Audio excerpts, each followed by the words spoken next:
नमस्कार दोस्तों। तो हम लोग कंप्लीट कर रहे थे घटना चक्र की पूरी सीरीज, और इस सीरीज में आज हम लोग बात करेंगे हिस्ट्री के अंतर्गत मॉडर्न हिस्ट्री की, अर्थात आधुनिक भारत की घटना चक्र की 17 नंबर टॉपिक कांग्रेस के बारे में देखना है, जो कि बनारस, कलकत्ता एवं सूरत में जो भी अधिवेशन हुआ था उसके बारे में देखना है।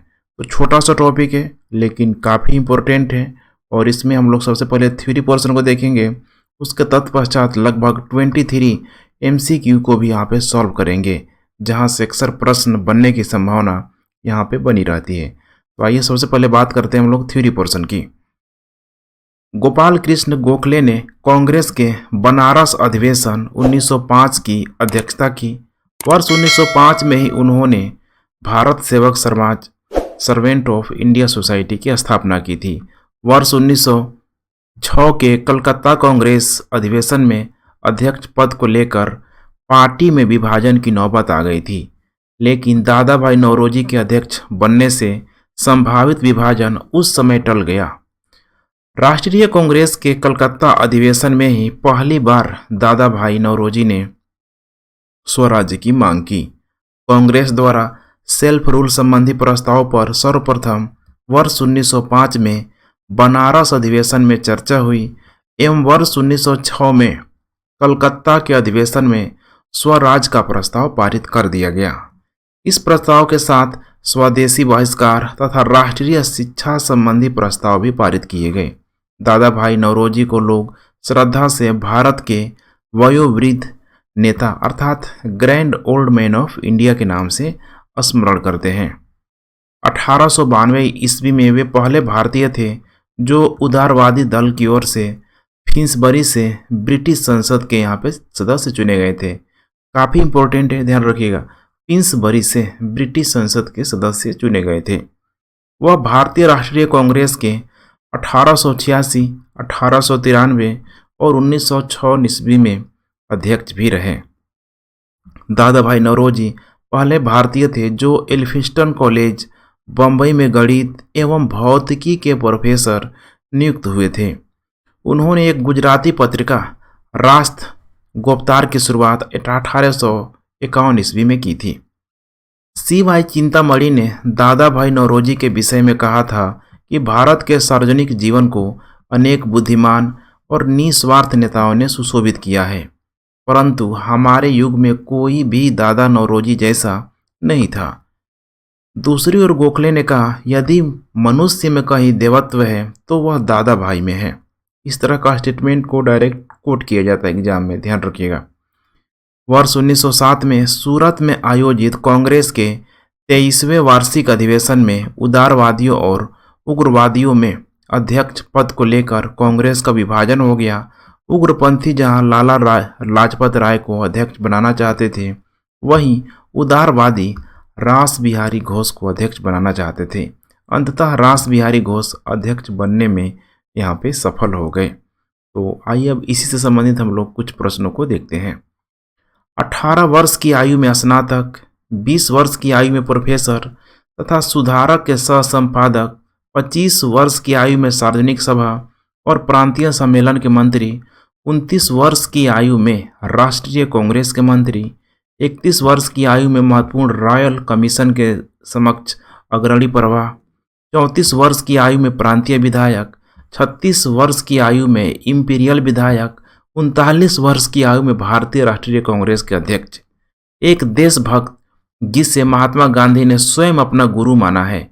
इन शब्दों में एक जीवनीकार ने वर्णन किया है। अब यहाँ पे आपको कोट दे दिया गया, महात्मा गांधी ने स्वयं अपना गुरु माना है, और वैसे व्यक्तित्व वाले एक ही हैं जिनका नाम है गोपाल कृष्ण गोखले। नेक्स्ट, गोपाल कृष्ण गोखले ने कांग्रेस के लिए अधिवेशन में अध्यक्षता कब की थी? वो की थी यहाँ पे 1905 ईस्वी में। भारतीय राष्ट्रीय कांग्रेस के 1905 के बनारस अधिवेशन का अध्यक्ष कौन था? गोपाल कृष्ण गोखले। निम्नलिखित में से किस नेता ने 1906 में कलकत्ता कांग्रेस अधिवेशन की अध्यक्षता की थी? उनका नाम है दादा भाई नौरोजी। कांग्रेस ने स्वराज प्रस्ताव वर्ष 1905 में प्रस्ताव किया। प्रस्ताव का उद्देश्य क्या था? यहाँ पे बीपीएससी के द्वारा इसको स्टार मार्क किया गया है। अपने लिए संविधान बनाने का अधिकार, परंतु ऐसा नहीं हुआ। स्वशासन सुनिश्चित करना, उत्तरदायी सरकार, स्वयं सरकार, यानी स्वयं की सरकार। साफ साफ देख पा रहे हैं यहाँ पे मोर देन वन आंसर यहाँ पे दिया है, इसीलिए स्टार लगा दिया गया है। नेक्स्ट, स्वराज को बतौर राष्ट्रीय मांग के रूप में समर्थक, ठीक है, मैंने सर्वप्रथम यहाँ पे रखा था दादा भाई नौरोजी के द्वारा।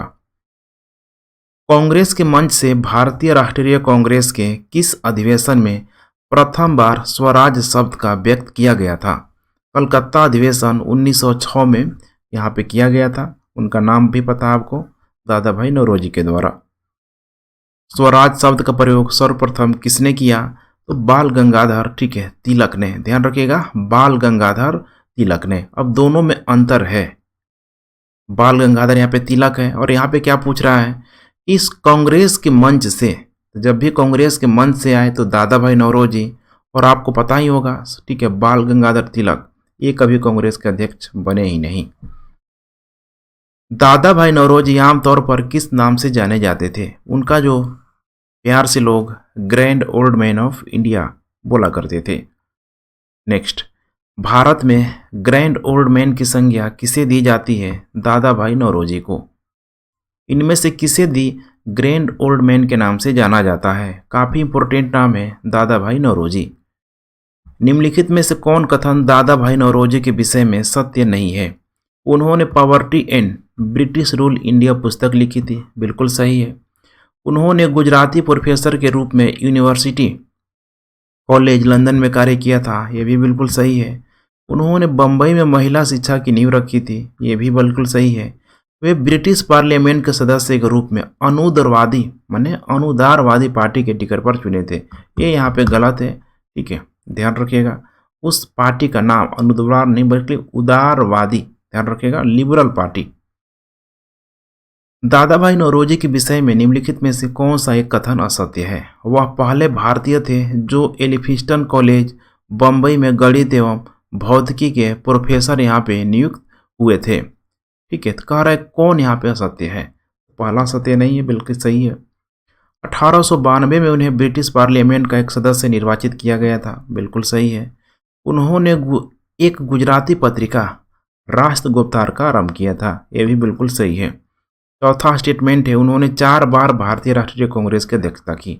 अभी हमने देखा 4 बार नहीं था बल्कि वो 3 बार था, इसीलिए यही असत्य है, अर्थात करेक्ट उत्तर हो जाएगा डी। तो देख पा रहे हैं टाइम पीरियड 1886 में, 1893 में और 1906 में, कुल 3 बार। ब्रिटिश पार्लियामेंट में चुना जाने वाला प्रथम भारतीय कौन था? उनका नाम है यहाँ पे दादा भाई नौरोजी। नरम दल और गरम दल के रूप में भारतीय राष्ट्रीय कांग्रेस का विभाजन किस अधिवेशन में हुआ? वो अधिवेशन था यहाँ पे सूरत का अधिवेशन। भारतीय राष्ट्रीय कांग्रेस कहाँ पर उदारवादियों एवं उग्रवादियों 2 भागों में विभाजित हो गई? वो हुआ था सूरत अधिवेशन में, एक नरम दल और दूसरा गरम दल। तो आपको पता होगा 1905 में जो भी बंगाल विभाजन के बाद।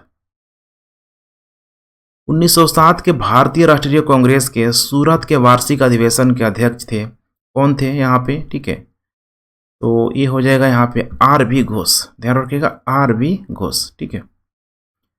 भारतीय राष्ट्रीय कांग्रेस के वर्ष 1906 में विख्यात कलकत्ता अधिवेशन में 4 संकल्प पारित किए गए थे। सूरत में 1907 में हुए कांग्रेस के अगले अधिवेशन में इन 4 संकल्पों को स्वीकार करने अथवा उन्हें अस्वीकृत करने के प्रश्न पर कांग्रेस में विभाजन हो गया था। निम्नलिखित में से कौन सा एक संकल्प इन 4 संकल्पों में नहीं था? वो था बंगाल के विभाजन को रद्द करना। क्या था? बंगाल के विभाजन को रद्द करना। 20वीं सदी के प्रारंभिक वर्षों में कांग्रेस में विभाजन की प्रक्रिया शुरू हुई। कब? कांग्रेस आंदोलन की रणनीतियों पर, कांग्रेस आंदोलन के उद्देश्यों पर, कांग्रेस आंदोलन में लीग, ठीक है, लोगों की भागीदारी पर। तीनों के तीनों करेक्ट स्टेटमेंट हैं, यहाँ पे हो जाएगा उपयुक्त सभी। नेक्स्ट, भारतीय राष्ट्रीय कांग्रेस में सूरत की फूट हुई थी, कहाँ हुई थी? 1907 में, ध्यान रखिएगा, 1907 में। भारतीय राष्ट्रीय कांग्रेस का प्रथम विभाजन कब हुआ था? 1907 में, वही नरम दल और गरम दल। सूरत विभाजन का नेतृत्व किया था बाल गंगाधर तिलक के द्वारा। वर्ष 1907 में सूरत में भारतीय राष्ट्रीय कांग्रेस के विभाजन का मुख्य कारण क्या था? तो 1907 में देखिए बंगाल का जो विभाजन था सबसे इम्पोर्टेंट था, ध्यान रखिएगा। ठीक है, तो यहाँ पे दिया है लॉर्ड मिंटो द्वारा भारतीय राजनीति में सांप्रदायिकता का प्रवेश करना। ठीक है, कारण तो देखिए ये 1900 चूंकि मार्ले मिंटो तो 1909 में आया था। अंग्रेजी सरकार के साथ नरमपंथियों की वार्ता करने की क्षमता के बारे में चरमपंथियों पे यहाँ पे विश्वास का अभाव, ये सबसे इम्पोर्टेंट है। क्योंकि आपको बंगाल विभाजन में पता होगा कि जो नरम दल वाले थे, अर्थात जो कांग्रेस में जो उदारवादी विचारधारा के लोग थे, वे चाहते थे कि अंग्रेजों से कम्युनिकेशन की स्थिति को बनाए रखते हुए सिचुएशन को कंट्रोल करना। और जो यहाँ पे उग्रवादी थे, जो बाद में गरम दल के रूप में परिवर्तन हुए, उनका मानना था कि इनको उन्हीं की भाषा में समझाना पड़ेगा। तो बी जो है करेक्ट, ठीक है, बेटर ऑप्शन है। तो ठीक है फ्रेंड्स, छोटा छोटा सा टॉपिक था, हम लोगों ने कंप्लीट कर लिया। रिवीजन आप लोग करते रहे एंड थैंक्स फॉर वाचिंग। जय हिंद।